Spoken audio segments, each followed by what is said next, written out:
నువ్వు వాళ్ళని ఆట పట్టించినా కన్నట్టుగా నాటకం ఆడడం ఏం బాలేదురా. ఈ విషయాన్ని సీరియస్ గా మీ మావయ్యకి చెప్పాల్సిందే. చెప్తే గట్టిగా చెప్పాలి నాన్న. కంగారు పడి చెప్తే తమ్మిని బమ్మిని చేసేయగల అత్తయ్య ముందు మన మాట కూడా ఆగదు. అత్తయ్య అసలు స్వరూపాన్ని మామయ్య కళ్ళకు కట్టినట్టుగా చూపించాలి. నీకు తెలుసా నాన్న, ఎలాగైనా శోభాచంద్ర అత్తయ్య జ్ఞాపకాలను తుడిచేసి సంక్రాంతి పండగ జరిపించాలనే అత్తయ్య నక్షత్ర కలిసి ప్లాన్ చేస్తున్నారు. గగనన్నయ్య ఏదైతే వర్చువల్ ఇమేజ్ ద్వారా ఆర్టిఫిషియల్ ఇంటెలిజెన్స్ తో శోభాచంద్ర అత్తయ్యను భూమితో మాట్లాడినట్టుగా క్రియేట్ చేశాడో, అలాగే వీళ్లు కూడా క్రియేట్ చేసి శోభాచంద్ర అత్తయ్యతో భోగి సంక్రాంతి పండగలు చేసుకోవాలి అని చెప్పించాలని చూస్తున్నారు. లేదురా, అలా జరగడానికి వీల్లేదు. అదే కనుక జరిగితే మీ మావయ్య శోభచంద్రత్తని తలుచుకోవడం మానేస్తాడు. అదే మరపులో భూమిని మర్చిపోయాడంటే భూమి జీవితం అన్యాయం అయిపోతుందిరా. వాళ్ళు అనుకున్నది అనుకున్నట్టుగా జరిగినప్పుడు కదా నాన్న. వాళ్ళ ఐడియాలను నేను పారనివ్వనుగా. ఎలా అడ్డుకుంటానో చూడు.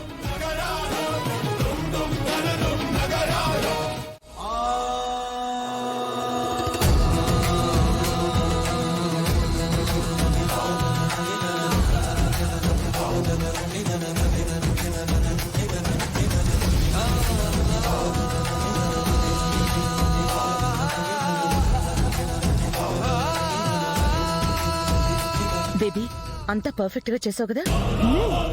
చేశాను మమ్మీ. ఫోన్లో ఇలా ఆన్ చేస్తే ప్రొజెక్టర్ లో పెద్దమ్మ ప్రత్యక్షమవుతుంది.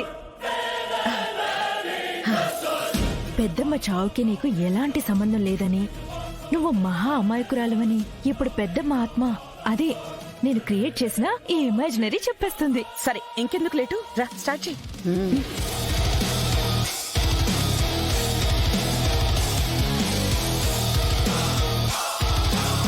రా.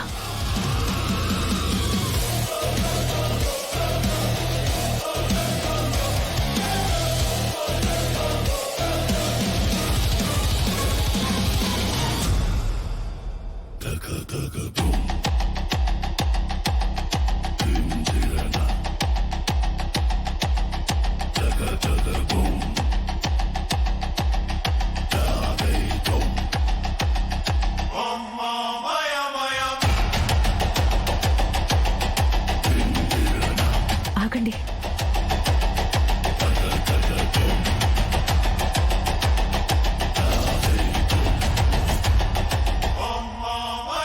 సినిమా ఇప్పుడు చూడు, నా మ్యాజిక్ కూడా మొదలవుతుంది.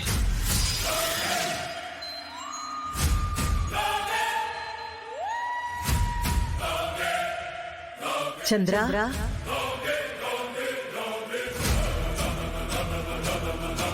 చంద్ర, ఇక్కడ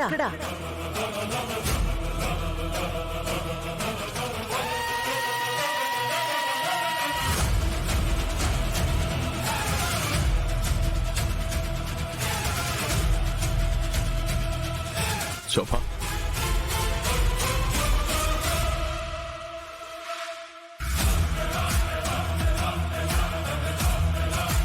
రాత్రి పగలు తేడా లేకుండా తాగితే నీ ఆరోగ్యం ఏమైపోతుంది? ఓ, సంభాషణ సెంటిమెంట్ తో మొదలు పెట్టావన్నమాట. అవును గోరింటకు, ఇప్పుడు చూడు డైరెక్ట్ గా సంక్రాంతి టాపిక్ మొదలైపోతుంది.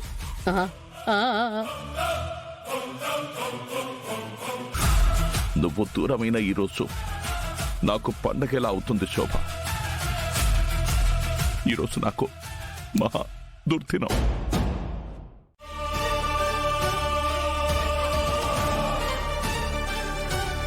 నువ్విలా రోజంతా బాధపడుతూ తాగుతూ కూర్చుంటే చూడలేక ఇది మీ ముందు ప్లే చేయాలనుకున్నాను డాడీ. కానీ నేను ఇది క్రియేట్ చేస్తున్నప్పుడే ఆ భూమి వచ్చి చూసింది.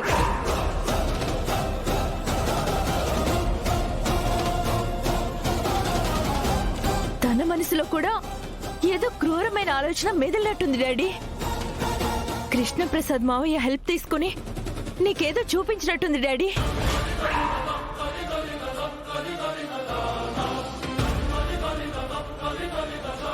ఎందుకు డాడీ నువ్వు మమ్మీని చంపాలనుకుంటున్నావు? అంటే శోభతో అపూర్వే నన్ను చంపించింది అని చెప్పడం భూమి చేసిన కుట్ర.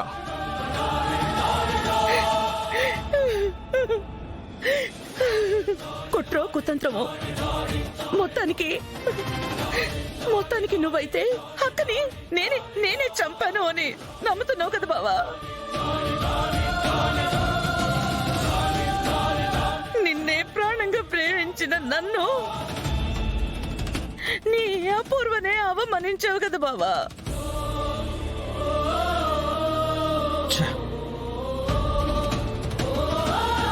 ఇక నేను బతకడంలో అర్థం లేదు బావా.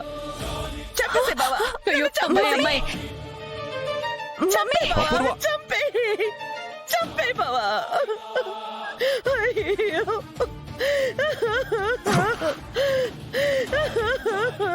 Sorry Apoorva, I'm so sorry.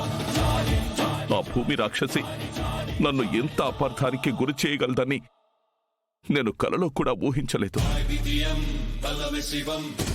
దేవతమైన నిన్ను, నువ్వే నా దేవతవనుకున్న నేను ఈరోజు నిన్ను అనుమానించాను. Sorry Apoorva, I'm sorry. నన్ను క్షమించు ప్లీజ్, నన్ను క్షమించు.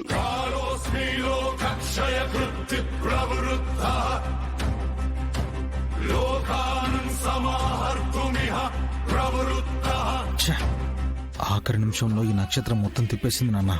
అనవసరంగా మరోసారి భూమిని మామయ్య ముందు దోషిగా నిలబెట్టారు. ఛ!